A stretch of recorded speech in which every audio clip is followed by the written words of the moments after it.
Finally आज हे काम पूर्ण झाले.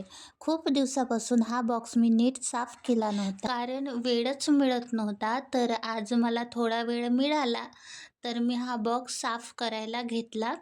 तर हा लाकडाचा बॉक्स आहे, त्यामुळे याला धुता येत नाही. तर मी याला कोरड्या कापडाने पुसून घेतलं आणि खाली न्यूजपेपर वापरला.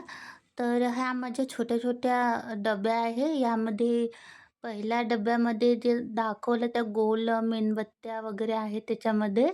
आणि हा कापूर आहे. हा कापूरला काचाचा कापूरसुद्धा म्हणतात. हा मी सावंगावरून आणला होता. आणि हा साधा कापूर आहे. तो गोल वड्यासारखा मिळतो तो.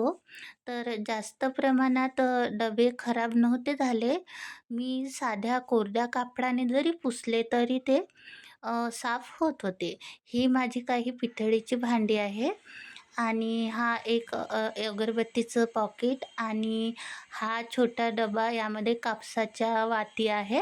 मला फार पूजेचे साहित्य लागत नाही, फक्त एवढेच साहित्य लागतात आणि ते मी व्यवस्थित असं बॉक्समध्ये ठेवू शकते. यामध्ये सगळे साहित्य आरामशीर ठेवता येतात. आणि हे अष्टगंध आहे. छोट्या एका मी स्टीलच्या डब्यामध्येच ठेवलेला आहे.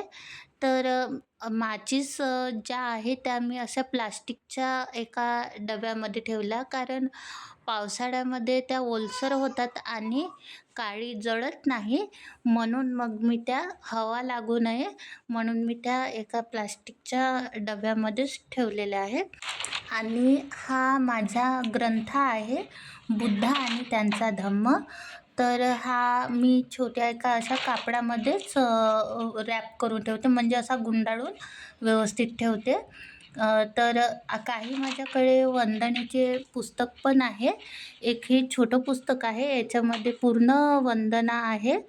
आणि जे हे मोठं पुस्तक आहे व्हाईट कलरचं, तर यामध्ये पूर्ण वंदनेचा अर्थ वगैरे दिला आहे. तर कधी-कधी मी तोही वाचते.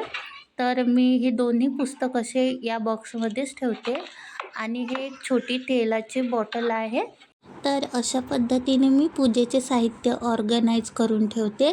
व्हिडिओ आवडला असेल तर लाईक करा, चॅनलला सबस्क्राईब करा. थँक्यू.